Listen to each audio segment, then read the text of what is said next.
vir até aqui à frente, é coordenador lá na IPI de Bauru. Ele vai estar se apresentando melhor, apresentando a sua esposa também, tá? Fique à vontade, irmão.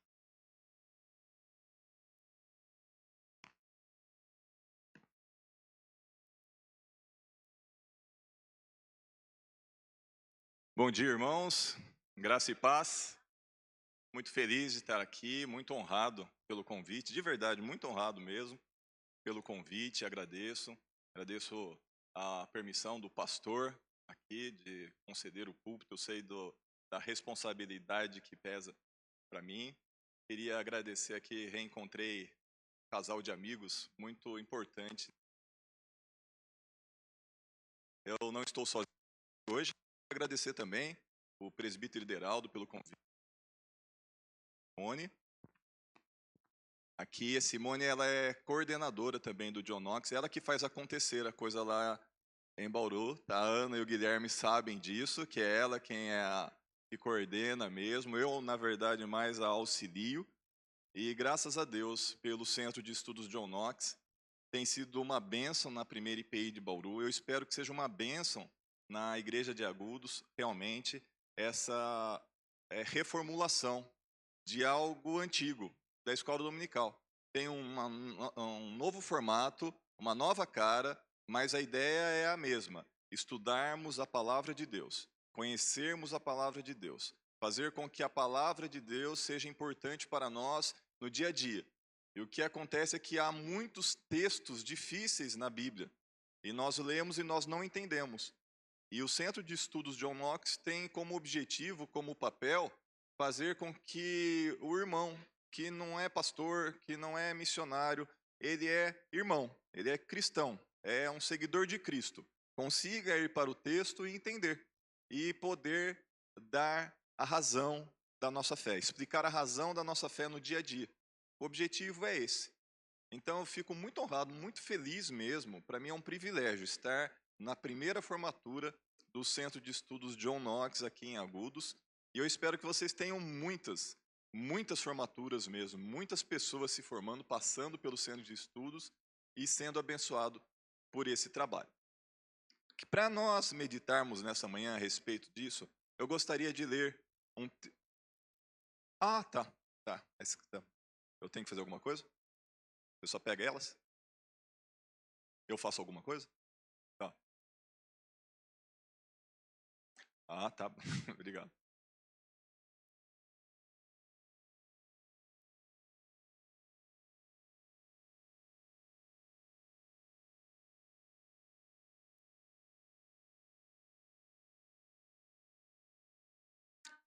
Para a nossa meditação, eu gostaria de que você abrisse a palavra de Deus no Evangelho de Lucas, no capítulo 24. Evangelho de Lucas, capítulo...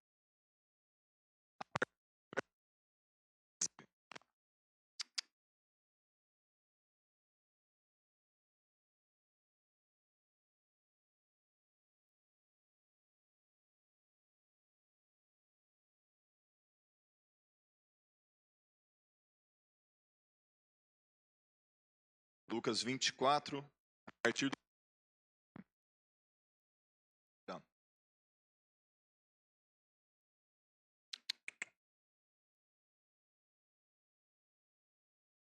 Naquele mesmo dia, 2 discípulos estavam indo para uma aldeia chamada Emaús, que ficava a uns 10 quilômetros de Jerusalém. Iam conversando a respeito de tudo o que tinha acontecido. Enquanto conversavam e discutiam, o próprio Jesus se aproximou e ia com eles. Porém, os olhos deles estavam como que impedidos de o reconhecer. Então ele lhes perguntou: "O que é que vocês estão discutindo pelo caminho?" E eles pararam entristecidos. Um, porém, chamado Cleopas, respondeu: "Será que você é o único que esteve em Jerusalém e não sabe o que aconteceu lá nesses últimos dias?" Ele lhes perguntou: "Do que se trata?"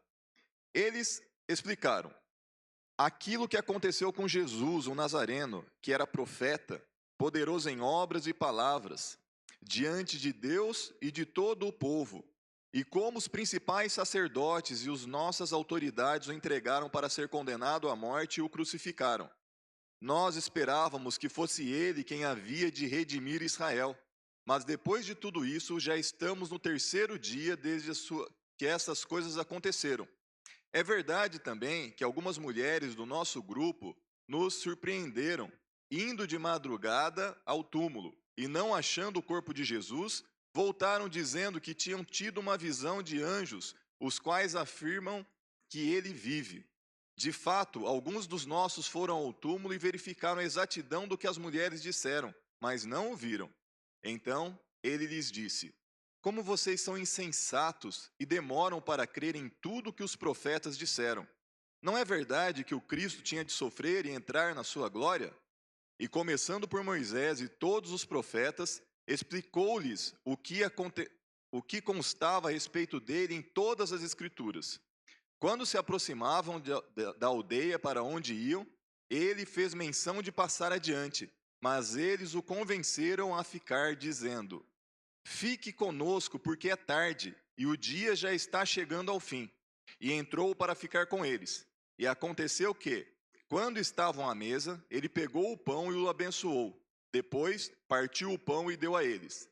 Então os olhos deles se abriram, e eles reconheceram Jesus, mas ele desapareceu da presença deles, e disseram um ao outro: não é verdade que o nosso coração ardia no peito quando ele nos falava pelo caminho, quando nos explicava as Escrituras?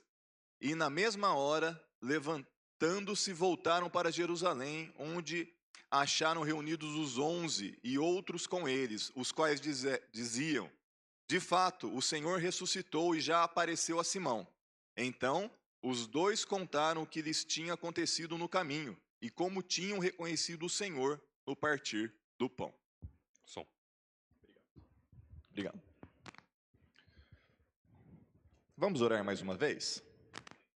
Pai amado, em nome de Jesus, te peço que eu seja um mero instrumento nas tuas mãos e que o Senhor fale ao coração dos meus irmãos e fale ao meu coração. Em nome de Jesus, que saiamos daqui, Pai, reconhecendo, entendendo, compreendendo a tua palavra. Em nome de Jesus, Espírito Santo, o Senhor tem total liberdade para agir nesse momento aqui, em nome de Jesus. Amém. Irmãos, expectativas. Expectativas, nós temos expectativas. Nós estamos chegando no final do ano, estamos esperando chegar 2026. 2025 talvez tenha sido um ano complicado na tua vida, e você não vê a hora de acabar 2025 e começar 2026, você está na expectativa. Eu estou vivendo com um adolescente, meu filho tem 17 anos e meio, em junho ele faz 18 anos, e ele vive cheio de expectativa. Para o homem, tem uma expectativa a mais do que para a mulher, quando chega nessa idade dos 18 anos. O Daniel está na expectativa de entrar na faculdade ano que vem, acabou o ensino médio. O Daniel está na expectativa de começar a dirigir ano que vem. O Daniel está na expectativa também do tiro de guerra, se ele fará ou não fará. Ele está cheio de expectativas. A semana retrasada, eu estava conversando com uma irmã que trabalha comigo, e ela estava me dizendo que ela tem uma filha de 21 anos. Esta filha está namorando com um rapaz há 1 ano. E ela disse: mãe, eu quero me casar, eu vou me casar já, porque vai que Jesus volta e eu não me casei. Expectativa de Jesus vir, faz parte da fé cristã, o retorno de Cristo. E alguns ficam tanto na expectativa. E, na minha opinião, tá, gente, se aconteceu isso com você, se você está pensando, tudo bem, só uma observação. Me parece que é uma compreensão equivocada que nós temos. Parece que quando Jesus voltar, e nós não fizemos alguma coisa, eu não tive um filho, eu não fui rico, eu não me tornei uma pessoa bem-sucedida financeiramente, eu não me casei, não aconteceu isso, não aconteceu aquilo, eu vou me lembrar com frustração daquilo que eu não fiz. E não haverá nada disso. Quando nós vivermos um novo céu e na nova terra, tudo se apagará. Tudo será algo que não dá para comparar, porque não tem comparação aquilo que Deus tem preparado para nós. Mas o povo judeu, pouco antes de Jesus chegar à terra, encarnar, o povo judeu vivia na expectativa da vinda do Messias. O povo judeu ainda vive nessa expectativa. de que o Messias virá. Faz séculos, faz milênios que eles vivem nessa expectativa. Eu sou campeão do mundo. A Simone é campeã do mundo também. Só que tem muita gente aqui que não é campeão do mundo. Porque eu fui campeão do mundo em 94, quando eu vi a nossa seleção ser campeão do mundo. Fui campeão em 2002 também, quando vi a minha seleção ser campeão, mas tem muitos jovens aqui que não viram e estão na expectativa. O meu filho não é campeão do mundo, nunca viu a seleção brasileira ganhar uma Copa do Mundo. Ah, lá tem um menino lá fazendo assim, também não são campeões do mundo. Ficam na expectativa. Eu sou campeão do mundo e a minha esposa não é, porque o meu Corinthians tem um título mundial e o Palmeiras não tem. E vivem na expectativa. Eu já tranquei, agora não vai ouvir mais nada que eu vou falar daqui em diante, né? Agora já pegou birra. Já acabou agora a mensagem. Mas, quando Cristo voltar, tudo isso vai ser passado, tá, gente? Aí não vai valer, tá? Mas, por enquanto vale. Bom, a gente vive na expectativa, e eles viviam na expectativa. Agora, irmãos, seguinte, nós temos as histórias que nós ouvimos, os nossos heróis. O povo judeu, quando ele ouvia as histórias de Moisés, eles ouviam as histórias de Josué, eles ouviam as histórias de Davi, seus heróis, desde criancinha. O pai contava a história de Moisés. Então, meu filho, Moisés abriu o mar vermelho. É, pai? É. Aí o nosso povo foi salvo e passou. Verdade, pai? É. E filho, um dia virá o Messias, que será um profeta mais poderoso do que foi Moisés. É, pai? É. Filho, Josué, ele que conquistou a terra para nós.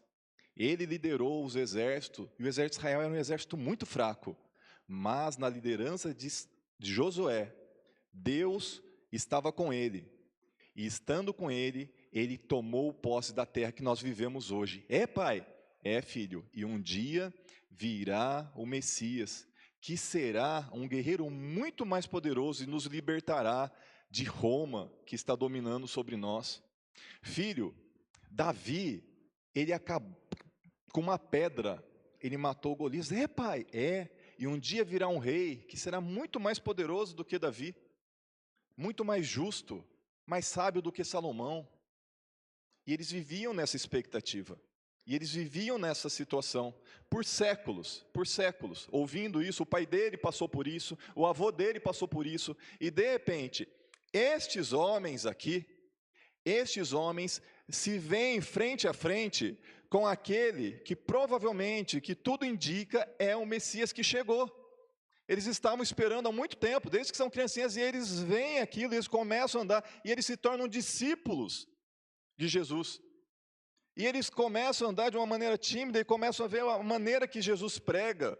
Ele fala, esse homem, ele prega, mas ele prega diferente. Eu já vi muita pregação, eu já vi muito líder, eu já vi muito fariseu pregando. Esse Jesus, ele prega diferente.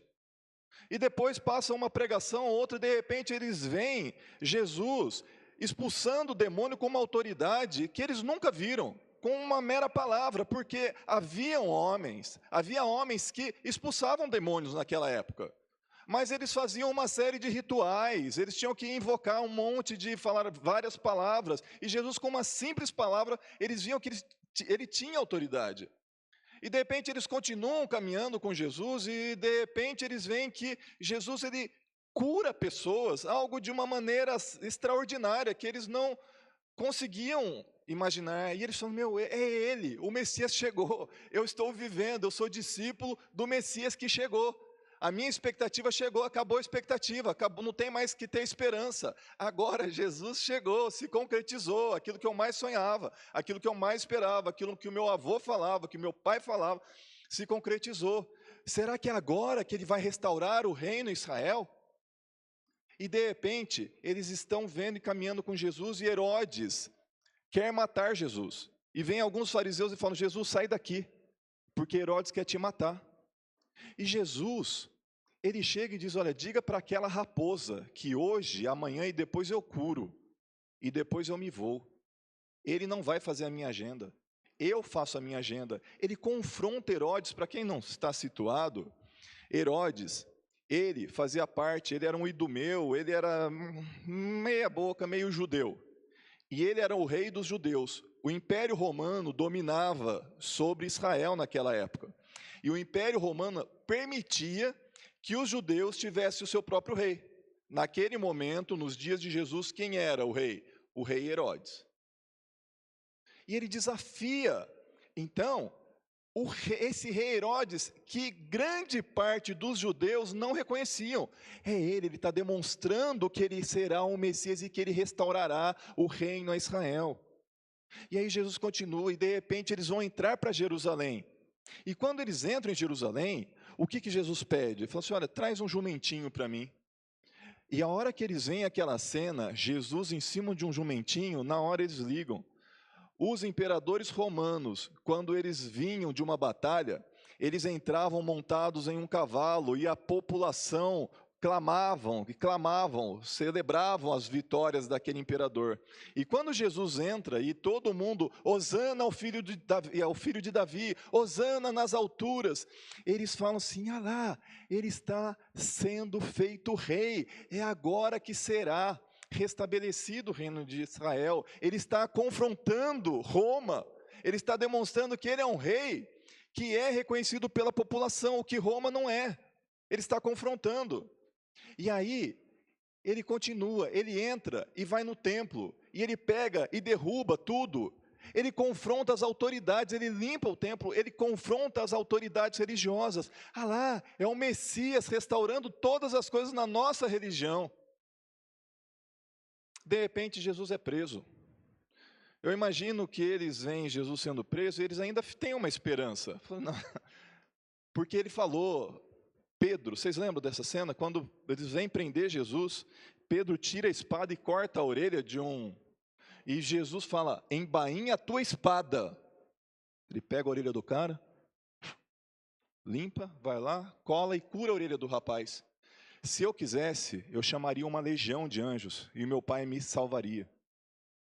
Eles devem ter uma esperança, não, da qualquer hora vai virar o jogo. Jesus pode, ele tem poder para isso, ele pode virar o jogo a qualquer momento. E aí, de repente, chega Pôncio Pilatos, um juiz covarde, e ele vê que Jesus é inocente, ele pode livrar Jesus, mas ele pega e joga para a galera, ele joga para a torcida, falou, vamos fazer o seguinte, eu posso liberar alguém nesse momento de festa, é festa da Páscoa, então eu posso liberar alguém. E aí eu imagino os discípulos, puxa vida, é agora, a multidão acabou de aclamá-lo rei, é agora, a multidão vai falar, solta Jesus. Gente, vocês querem que solte Barrabás ou vocês querem que solte Jesus? Solta Barrabás. E o que eu faço em relação a esse rei dos judeus? Crucifica. Em um colapso, teve um surto psicótico, algo demoníaco acontece. Aqueles que tinham chamado ele de rei há pouco tempo estão pedindo crucifica, crucifica. E a esperança vai minguando, e o coração vai ficando pequeno. E aí, ele é crucificado. O bandido na cruz olha para ele e fala, se você é o Filho de Deus, salva-se a ti mesmo e a nós. Ainda tem uma esperança. Ainda quando ele fala, Eli, Eli, lema sabachthani, olha, vamos ver, ele está clamando a Eli, quem sabe Eli vem saltá-lo. Ainda tem uma esperança. Porém, Jesus morre. Jesus morre na sexta-feira. Passa sexta-feira, passa sábado, passa domingo. Domingo, provavelmente, 4 horas da tarde. O sol já baixou. Nós temos que voltar. Eu e o Guilherme vamos voltar para Emaús. 10 quilômetros. 2h30 a gente faz esse trajeto. Tranquilo. Vamos depois das 4, porque o sol está mais baixo. Por que a gente sabe disso? Porque no final do dia eles falam, Jesus fica aqui com a gente. Mais ou menos 2h30 de caminhada. E é nesse contexto que Jesus chega perto desses 2 discípulos. Era comum acontecer isso pelo seguinte, os lugares que eram dominados por Roma, Roma fazia estradas, e eles andavam pelas estradas, só que não era muito bom andar sozinho. Nós vemos na parábola do bom samaritano, um homem andando sozinho, o que acontece? Ele é capturado por malfeitores que o agridem. Então, o que era comum? A pessoa tinha gente caminhando, um estava sozinho, ele pegava e chegava andando rapidinho. Podemos ir junto? Para onde você está indo? Estou indo para Emaús, estou indo para esse lado também. Vamos, então tá, vamos junto. E ele vai junto, pega uma carona com os dois e pergunta: sobre o que vocês estão falando? Sobre o que vocês estão falando? Bom, calma aí, você está vindo de Jerusalém. Você deve ser o único que não sabe dos últimos acontecimentos. Você deve ser o único que não sabe das últimas notícias. E aqui a primeira lição para a gente. Jesus sabia do que eles estavam falando. Só que o nosso Jesus, o Deus que a gente segue, ele tem paciência, apesar de saber de todas as coisas, ele tem paciência para nos ouvir. Então, meu irmão, isso aqui é um incentivo para nós orarmos. E pararmos com a pergunta: mas se Deus sabe de todas as coisas, por que é que eu tenho que orar? Meu filho, às vezes, vira e mexe, a Simone pega e conta alguma coisa. Você acredita que o Daniel aconteceu isso? Eu falo: é verdade, tal. Passa 40 minutos, o meu filho chega: pai, deixa eu te contar uma coisa, conta. Você acredita que aconteceu? E eu ouço, com paciência, porque ele quer falar comigo. E eu não estou ouvindo para descobrir o que ele vai falar, porque eu já sei. Eu estou ouvindo porque eu quero ter comunhão com meu filho. Se eu que sou mau, sei dar essas boas dádivas para o meu filho, quanto mais nosso Pai Celestial, quanto mais Jesus Cristo. Ele tem paciência para nos ouvir. Nós devemos orar, não para contar uma novidade para o nosso Deus, mas para mantermos comunhão com Ele. E Jesus ouve. Ele ouve com paciência. E eles começam. Então, Jesus, o Nazareno, ele coloca: Jesus é real. Ele viveu aqui com a gente. Ele viveu numa terra, viveu em Nazaré. Jesus histórico, Jesus de Nazaré. Ele, que era um profeta poderoso em palavras, falava bem, pregava bem, e em obras. Ele curava pessoas, ele repartia, ele dava tempo para as pessoas, ele amava, poderoso em palavras e em obras. Os principais sacerdotes e as nossas autoridades judaicas, entregaram ele para Roma para ser crucificado. E a nossa esperança, a nossa expectativa era que ele iria redimir o reino de Israel. Mas nossa esperança acabou, sabe por quê? Porque as últimas notícias são de que Jesus Cristo, ele morreu na sexta-feira. Passou sábado. E hoje já é domingo, e não ouvimos nada a respeito dele, se bem que algumas mulheres disseram que tiveram uma visão de anjos, e os anjos disseram que ele vive. Mas você sabe como que é, né? Em mulher não se pode acreditar. Se bem que alguns homens correram até lá e confirmaram que o corpo dele não estava mais lá, porém, a respeito dele não sabemos de nada. Não sabemos. Então, para nós, ele está morto. Para nós, a nossa esperança acabou. Jesus morreu. E aí, Jesus, depois de ouvir, com paciência, ele pega e adverte. Fala: puxa vida, como vocês são difícil de entender. Como vocês não conseguem ver.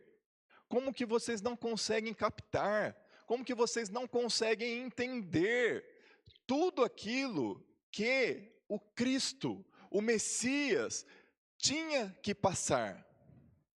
Aí ele diz: e começando por Moisés e todos os profetas, explicou-lhes o que constava a respeito dele, de Jesus, do Messias, em todas as Escrituras. Meus irmãos, nós temos que estudar e ler todas as Escrituras, toda a Escritura, toda. De Moisés, quando ele diz Moisés, ele está se referindo ao Pentateuco. Gênesis, Êxodo, Levítico, Deuteronômio e Números. Ele está se referindo a esses livros. E todos os profetas, tudo que foi profetizado, ele está dizendo, toda a Bíblia, todas as Escrituras, fazem menção a mim. Mais embaixo, no capítulo 24 ainda, Lucas vai dizer que quando ele aparece para os 12, ele acrescenta os Salmos, que seriam os livros poéticos. Toda a Escritura fala a respeito de Cristo. Meus irmãos, nós somos cristãos. Apesar da palavra cristão, as palavras na língua portuguesa que terminam em ão serem aumentativo, a palavra cristão, na verdade, é um diminutivo. São aqueles que imitam a Cristo, são os imitadores de Cristo. Nós somos Jesusinhos. Nós temos que ser Jesusinhos, nós temos que seguir a Jesus, nós temos que conhecer Jesus. E não há maneira melhor de nós conhecermos Jesus do que estudar a sua palavra. O Centro de Estudos John Knox, ele não tem outro objetivo. A gente não vem na igreja, nós abrimos a Bíblia, o professor se prepara, ministra a aula, não tem outro objetivo a não ser que nós conheçamos melhor Jesus Cristo e nós passemos a imitá-lo.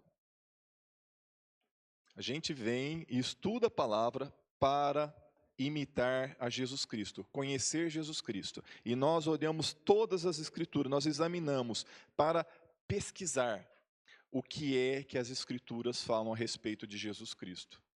Agora, imagina o privilégio que esses homens tiveram de terem uma aula de aproximadamente 2 horas do próprio Jesus Cristo a respeito das palavras do Antigo Testamento.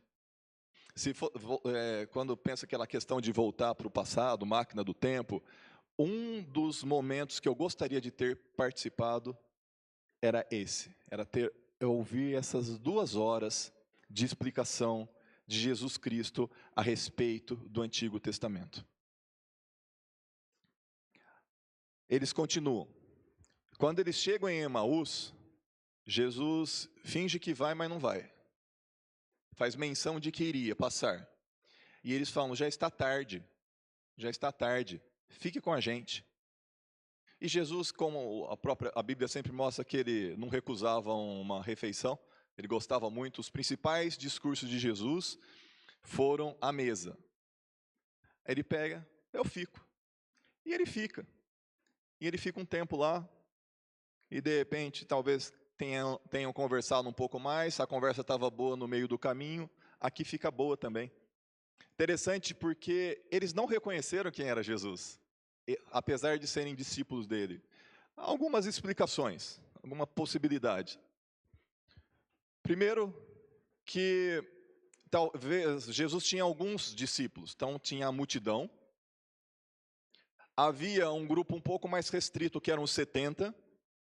Quando Jesus encaminha 70 de 2 em 2, então havia um grupo de discípulos que faziam parte de um grupo maior.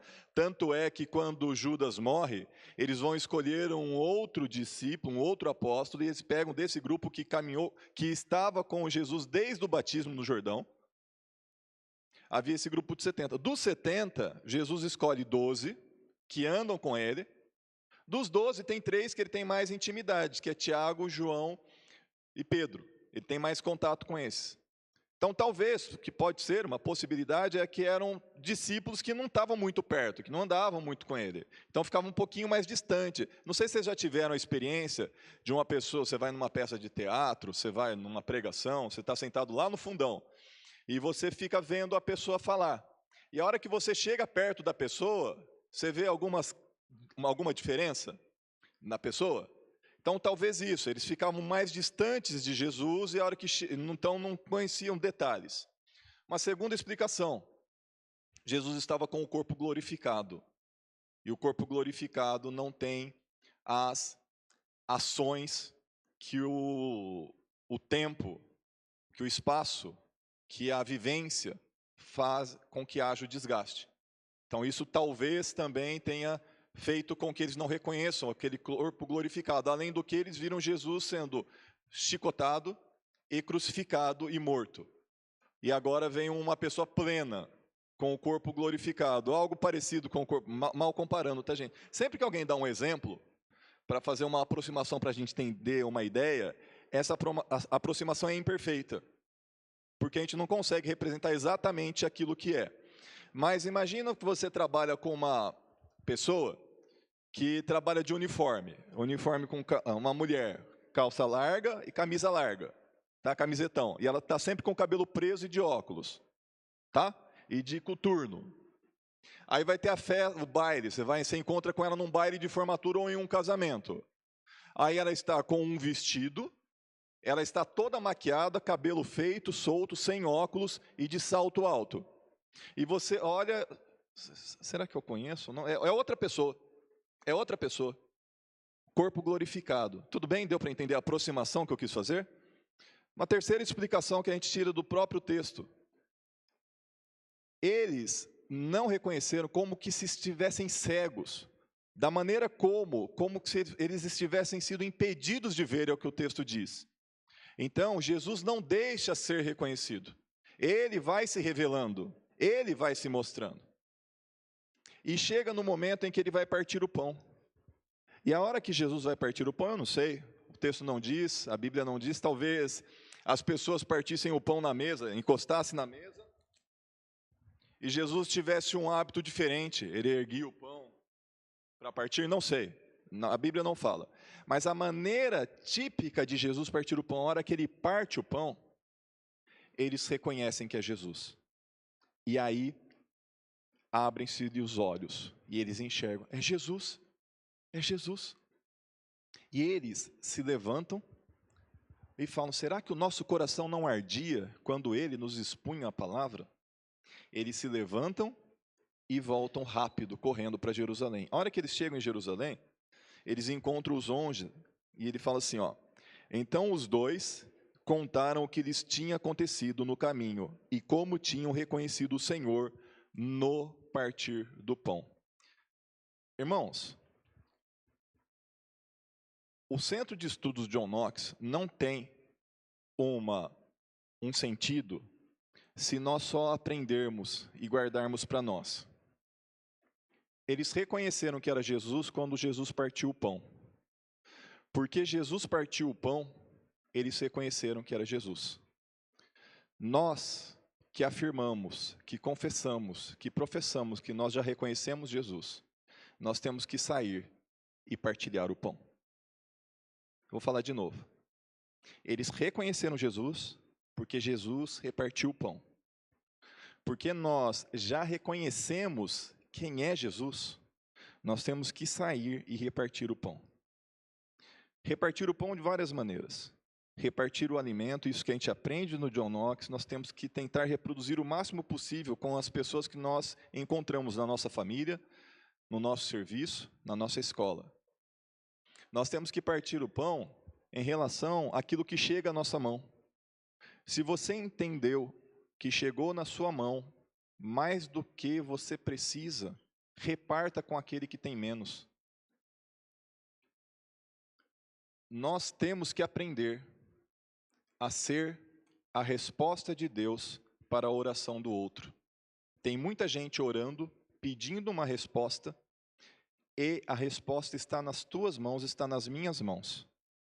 E nós temos que estar dispostos a sermos as pessoas que são a resposta da oração que fizeram a Deus. E nós seremos instrumentos nesse momento. O partilhar, porque Jesus repartia, e nós seguimos a esse Jesus e nós temos que repartir. Concluindo, meus irmãos, a Bíblia nos ensina, Jesus nos ensina, que toda a Escritura, todo o texto, remete a Ele. Nós somos cristocêntricos. A nossa fé é cristocêntrica, é baseada em Cristo, em Jesus. Nós só temos o Centro de Estudos John Knox, a escola dominical, esse momento aqui, para aprendermos mais de Jesus, é só para isso. É esse o objetivo. E nós temos que nos fortalecer nisso cada vez mais. E aquilo que a gente começa aqui na igreja, a gente continua nas nossas casas. É isso. É isso. E o meu desejo, a minha oração, é que você entenda essa importância de estudar a Bíblia. Que você permaneça nessa vontade, nesse desejo, que essa igreja continue nessa perspectiva de estudar a Bíblia, de buscar a Deus, de conhecer o Pai. Que não seja o nosso objetivo outro, que a gente não seja famoso. Tem 2 lugares que a gente tem que ser famoso só. Amado nos céus e temidos no inferno. O objetivo não é ser famoso com o John Knox. O objetivo é amarmos a Deus, é conhecermos a Cristo, é sermos cheios do Espírito Santo. E eu espero que esse objetivo vocês alcancem estudando o John Knox. Amém? Vamos orar mais uma vez? Deus amado, em nome de Jesus, muito obrigado, Pai. Muito obrigado pela Tua palavra, muito obrigado por Jesus Cristo, muito obrigado, Pai Santo, pela obra salvadora que vem do Senhor. Muito obrigado, Pai amado, porque nós temos a liberdade de estudar a Tua palavra.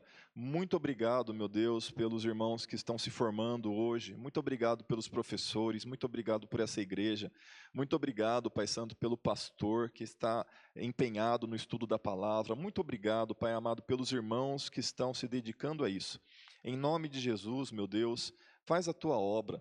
Honra esse momento, Pai. Que ano que vem mais pessoas se interessem e que a IPI de Agudos, Pai, seja um luzeiro para a cidade de Agudos como um todo. Em nome de Jesus, que os meus irmãos aqui sejam crentes de vida bonita, gente que testemunha, gente que prega a Tua palavra, gente que vive o Teu evangelho, que não sejam hipócritas, Pai, que sejam pessoas que tenham o que dizer, pessoas que são reconhecidas pelo amor e não pelo moralismo, pessoas que são reconhecidas, Pai Santo, por serem parecidas com Jesus, não por serem religiosas, mas por serem pessoas que amam. Em nome de Jesus. Amém.